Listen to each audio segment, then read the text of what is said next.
እጅግ በጣም የሚያስገርም ነገር ተሰምቷል። ስለ አብርሃም ጉዳይ በተለይ በጣም ብዙዎቻችሁ ስጠይቁ ነበረ። አብርሃም ከሀገር ይዞ ሊወጣ ነው ልጁን ተብሎ እንግዲህ በብዛት ሲወራ ነበረ። እሱ ብቻ አይደለም እንግዲህ በዛሬ ዕለት ደግሞ እጅግ በጣም የሚያስገርም ዜና ተሰምቷል። በተለይ እንግዲህ በዚች ሁለት ቀን ውስጥ ምንም አይነት ቪዲዮ አልለቀቁም፣ እኔም እንደዛው አልለቀኩም ነበረ። ግን አዲስ መረጃ እስከማገኝ ድረስ ብዬ ቆይቼ ነበረ። በዛሬ ዕለት አዲስ ነገር ተፈጥሯል። ስለሱ ጉዳይ በደንብ አድርጌ በዚህ ቪዲዮ እነግራችኋለሁ። ምንድነው የተፈጠረው? በተለይ አብርሃም ተይዟል የተባለው ነገር እውነት ነው ወይስ አይደለም? በደንብ አድርገን በዚህ ቪዲዮ እንነግራችኋለን። እስከ መጨረሻው ድረስ አብራችሁን ሁኑ። በተለይ ለዚህ ቻናል አዲስ ሆናችሁ ከወዲሁ ሰብስክራይብ አድርጉ።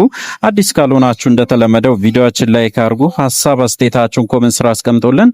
ወደ ጉዳያችን ከሰሞኑ እንግዲህ እጅግ በጣም ብዙ አነጋጋሪ ነገሮች ተፈጥሯል። በተለይ እንግዲህ አብርሃም ልጁ ወስዶ ወደ ሄርሜላ ቤት መሄድ ብቻ ሳይሆን እንግዲህ ጠፍቷል፣ ሊያገኙትም አልቻሉም። በጣም በተደጋጋሚ እንግዲህ ሩታ በተደጋጋሚ እያስፈራራችው ካሁን በኋላ ምንም አይነት ነገር ከአብርሃም ጋራ ድርድር አልቀመጥም፣ ልጄም ብቻ ነው ለአሁኑ የምፈልገው፣ ከዛ በኋላ ማደርገው ነገር በደንብ በትክክል አውቃለሁ፣ ስለዚህ እንግዲህ ለዚህ ነገር ደግሞ ዋጋ ይከፍላል ብላ በጣም እየዛተች እንደምትገኝም አይተናል። እንግዲህ በጣም በሚገርም ሁኔታ አብርሃም ነገሮች ሁሉ ተወሳስቦበታል። ምክንያቱ ደግሞ በተለይ በጣም ብዙ ሰዎች ማለት ይቻላል በዚህ ጉዳይ ላይ እየደገፉት አይደለም፣ ወይም ደግሞ በጣም ተናዶበት ነበሩ። አብርሃም እንዴት እንደዚህ አይነት ነገር ያደርጋል ብሎ እንግዲህ በጣም ብዙ ሰው ማሳብ አስተያየቱን ሲሰጥ ነበረ። በዛሬ ዕለት እንግዲህ እጅግ በጣም በሚያስገርም ሁኔታ አብርሃም ተከስቶ ነበረ። አብርሃም እንግዲህ በስተመጨረሻ ከሩታ ጋራም ተገናኝተዋል። ምንድነው ካላችሁ ደግሞ ያው ልጁን ይዞ ሊወጣ ሲል እንደተያዘም ጭምር በደንብ በስፋትም ሲወራ ነበረ። አብርሃም ይህንን ነገር ማድረጉ ትክክል ነው ወይስ አይደለም ብላችሁ ከጠየቃችሁ እንግዲህ 6 ወር ያልሞላ ሕፃን እንግዲህ ከእናት ወስዱ መሄድ ማለት ወይም ደግሞ ከእናት መነጠል ማለት እጅግ በጣም ከባድ ነው። ይሄ ትክክለኛ መንገድ አይመስለኝም። በተለይ አብርሃም ስሜታዊ ሆኖ የሚያደርጋቸው ነገሮች ዋጋ ሊያስከፍሉ ስለሚችሉ ካሁኑ ወደ ሩታ እንዲመልስና ያለውን ነገርም እንዲያስተካክል ጥሩ ነው ብዬ ነው ማስበው። በዚህ ሁኔታ በጭራሽ እርቅም ሊፈጠር አይችልም። እስከ መቼስ ነው በዚህ ሁኔታ የሚቀጥለው የሚለው ነገር ደግሞ እንደ ነጥብ መነሳት ያለበት ጉዳይ ነው። እሱ ብቻ አይደለም እንግዲህ በጣም ብዙ ነገሮችም ሰምቻለሁ። በተለይ እንግዲህ አብርሃም ያቀዳቸው ነገሮች አሉ፣ ሩታም ያሰበቻቸው ነገሮች አሉ። በጣም ብዙ ነገሮችን አስባለች። በተለይ እንግዲህ አብርሃም እንደተናገረ ከሆነ ልጄ ከዳኒምና ከሜሪ ያሉበት ቦታ ወይም ደግሞ ያሉበት ቤት ውስጥ ማደግ አይችልም፣ እንደዚህ ማድረግም አልችልም፣ የአባትነት ኃላፊነት አለብኝ። ስለዚህ እንግዲህ አብርሃም ያው በጣም ብዙ ነገሮች ተፈጥሯል። በጣም ብዙ ነገሮችን ሆኛለሁ። እስከዛሬ ድረስ በጣም ብዙ ነገሮችን ሳደርግም ነበረ። ነገር ግን ለልጄ ስል በጣም ብዙ ዋጋ ከፍላለሁ ብሎ እንግዲህ በግልጽ ሲናገር ነበረ። ሶ እንግዲህ በጣም ብዙ ነገሮችን ሊያደርግ ይችላል አብርሃም ካሁን በኋላ በጣም ብዙ እቅዶችንም እንዳቀደ ጭምር በደንብ አድርጎ ሲናገር ነበረ። ሶ ሩታ ካሁን በኋላ ምን ማድረግ አለባት? ሩታ ይሄንን ነገሮችን ማስተካከል አለባት ብሎ እንግዲህ በጣም ብዙ ሰው ሐሳቡን ሲሰጥ ነበረ። ሩታ እንግዲህ እውነት ለመናገር በጣም ብዙ ነገሮችን እንዳሳለፈች ነው ስትናገር የነበረው። ከዚህ በፊትም በተደጋጋሚ ስትናገር የነበረው ያንን ቃል ነው። እሱ ብቻ አይደለም እንግዲህ ስለ ልጇ ደግሞ ምንም አይነት ድርድር እንደማትቀመጥና ካሁን በኋላ አብርሃም እንግዲህ ልጁን በተለይ ካስረከበ በኋላ ሩታ ካሁን በኋላ አብርሃምን እንደምትከለክለው በፍርድ ቤትም ጭምር ልጁን ማየት እንዳይችል አደርገዋለሁ ብላ እንግዲህ ዝታለች ማለት ነው። ይህንን ነገር ማድረግ ትችላለች ወይስ አትችልም የሚለውን ነገር እንግዲህ በተለይኛ ደግሞ አንዳንድ ሰው ጠይቀን ነበር። በተለይ በዚህ ዙሪያ ላይ ያሉ ሰዎችን በደንብ አድርገን ስንጠይቃቸው ነበረ። ያው ለአብርሃምም ለሩታም ቅርብ የሆኑ ሰዎችን ስንጠይቅ ነበረ። በተለይ እንግዲህ የሰጡ ምላሽ ሩታ እንደዚህ አይነት ነገሮችን ማድረግ አትችልም ብሎ እንግዲህ አንዳንድ ሰዎች ሐሳብ ሰጥቷል። ምክንያቱ ደግሞ እንግዲህ አባትነት ምንም ቢሆን ሊፋቅ ወይም ደግሞ ሊካድ የማይችል ነገር ነው። አባትነትን አምኖ አንድ ሰው መጥቶ እንግዲህ እሷም ያመነችበት በተለይ ትክክለኛ አባትነት ነጻነት ከሆነ ምንም የሚያጠራጥር ነገር ካልሆነ እንግዲህ ምንም እሱን ልትከለክለው አችልም ወይም ደግሞ በህግ ማግባብ እንደዚህ አይነትም ህግ የለም ብሎ እንግዲህ በጣም ብዙ ሰው ሐሳቡን አስተያየቱን ሲሰጥ ነበረ። በዚህ ጉዳይ ላይ አብዛኛው ሰው ማለት ይቻላል ሩታን በጣም ሲደግፍ ነበረ፣ አብርሃምን በተለይ ሲቃወም ነበረ። ምክንያቱ ደግሞ አብርሃም በዚህ ሰዓት ልጁን ይዞ መውጣቱ ትክክል ተገቢም አይደለም። ልጁን እንደ መጠቀሚያ እየተጠቀሙ ነው።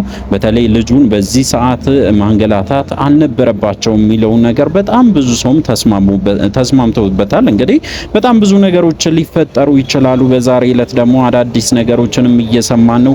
በተለይ ያው ኤርፖርት ድረስ ሄዳ ልጁን እንደያዘች ወይም ደግሞ አብርሃም ጭምር እንደተያዘ ጭምር እንግዲህ በስፋት ሲወራ ነበረ።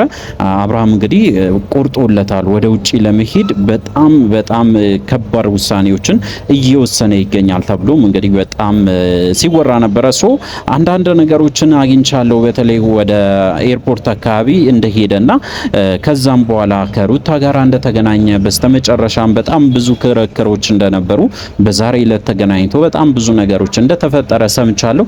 ስለሱ ጉዳይ እንግዲህ በተለይ ቪዲዮ ይሰራሉ እያስባለሁ አዳዲስ ቪዲዮዎችም እንደሚለቁም ሲናገሩ ነበረ። እንግዲህ በዚህ ጉዳይ ላይ አሁንም ቢሆን ቤተሰብ ምንም ነገር አላለም። በተለይ ነጋሺ ዝም ብለዋል። እስከ ዛሬ ድረስ ለምንድን ነው የማይናገሩት ብላችሁ ስትጠይቁ የነበራችሁ ሰዎች አላችሁ። አሁንም እንግዲህ ጋሺ ዝምታ መርጠዋል። ከዚህ በፊትም አንድ መልእክት እንዳስተላለፉ በደንብ እናስታውሳለን። ምክንያቱ ደግሞ እንግዲህ እንደተናገሩት ከሆነ አብርሃም በራሱ ትዳር ላይ እንዳልገባ በጣም ማስጠንቀቂያ በተደጋጋሚ ሲሰጠኝ ነበረ። ሶ እኔ ደግሞ ከሱ ጋር መጣላት ሰልችቶኛል ወይም ደግሞ ከሱ ጋር መጣላትም አልፈልግም። ወላጅ አባት እንደመሆን መጠን እንግዲህ የሚነገረውን ነገሮችን ወይም ደግሞ የሚያስተካክላቸውን ነገሮችን በደንብ አድርጌ ተናግሬያለሁ። እሱ ብቻ አይደለም ለልጆችም ጭምር በደንብ አድርጌ ተናግሬ ነበረ። በተለይ እንግዲህ ለዳዊትም እንደዚሁም እንግዲህ በተለይ ለሴቷም ጭምር በደንብ አድርጎ እንደተናገረ ለነሱም በተለይ አብርሃምን እንዲያገዙት አብርሃም አጠገብ እንዲሆኑ በደንብ አድርጌ ለነሱም አስረድቻቸው ነበረ። ሶ ከዚህ በላይ ማድረግ የምችላቸው ነገሮች የሉም ብለው በግልጽ እንግዲህ እንደተናገሩ ከዚህ በፊት በደንብ እናስታውሳለን። እሱ ብቻ አይደለም በጣም ብዙ ነገሮችም እንግዲህ ተፈጥሯል። በተለይ ሜሪና ዳኒ ደግሞ በራሳቸው በኩል በጣም ትልቅ ሴራ እያሴሩ እንደሆነ ሰምቻለሁ። በተለይ አብርሃም ላይ እጅግ በጣም የሚከብድ አይነት ሴራ ነው እያሴሩ ያሉት። ከዚህ በፊት በተለይ አብርሃም ይቅርታ ሲጠይቁ በጣም ብዙ ጥሩ ነገር ለመምሰል ሲሞክሩ አይተናል። በጣም በሚያሳዝን ሁኔታ እንግዲህ ይቅርታም ሲጠይቁት የነበረው ሆን ብሎ ወጥመድ ውስጥ ለመጣል እንደሆነ እኛም ስንናገር ነበረ። ወጥመድ ውስጥ መጣል ብቻ አይደለም አብርሃምን እንግዲህ በጣም ብዙ እቅዶችን አቅዶበታል። እስከዛሬ ድረስ እንግዲህ አብርሃም ላይ በጣም ብዙ ነገሮችን አቅዶ ሳይሳካላቸው እንደቀረ በደንብ እናስታውሳለን። በአሁኑ ግን እርግጠኛ ነው የሆኑት። ምክንያቱም አብርሃም ራሱ እየሮጠ ወደ እነሱ እንደሚመጣ በደንብ በተደጋጋሚ ዳኒ ሲናገር ነበረ። ስለዚህ ምን አይነት ነገር ይዞ ሊመጡ ይችላሉ የሚለው ነገር ደግሞ አሁን ላይ እጅግ በጣም አሳሳቢ ሆኖ ቆይቷል ማለት ነው። ሶ እንግዲህ አዳዲስ ነገሮች ይኖራሉ። በተለይ እንግዲህ እኛ ደግሞ በቻልነው መጠን ለናንተ ለማድረስ ሞክራለን አዳዲስ ነገሮች ሲኖሩ። ሶ እናንተም ለዚህ ቻናል አዲስ ከሆናችሁ ከወዲሁ ሰብስክራይብ ማድረግ እንዳይረሳ። በተለይ ለዚህ ቻናል አዲስ ከሆናችሁ ብቻ ሰብስክራይብ አድርጉ። የነባሮቻችሁም ወይም ደግሞ ነባሮች የሆናችሁ ደግሞ እንግዲህ በጣም ትልቅ ነገር ይዤላችሁ መጥቻለሁ። ምንድነው ካላችሁ ደግሞ እጅግ በጣም የሚያስገርም ቪዲዮችን ይዤላችሁ ልመጣ ነው። አንዳንድ ነገሮችን እያስተካከልኩ ነው። ሰሞኑ እንግዲህ በጣም ብዙ ሰዎች ጋራ እንገናኛለን። በተለይ የአብርሃም ቤተሰብም ጭምር እናገኛቸዋለን። እነሱንም አግኝተን በጣም ብዙ ነገሮችን የምንወያይ ይሆናል። ሶ ለዚህ ቻናል አዲስ ከሆናችሁ ሰብስክራይብ አድርጉ። ለሌሎቻችሁ ደግሞ ጊቫዌም ጭምር አዘጋጅቻለሁ። አዳዲስ ስጦታዎችን ለእናንተ ይዤላችሁ መጣለሁ። ሰብስክራይብ አድርጋችሁ ጠብቁኝ። በሚቀጥለው ቪዲዮ እስከምንገናኝ ድረስ በያላችሁበት ጤናና ሰላም ይሁንላችሁ።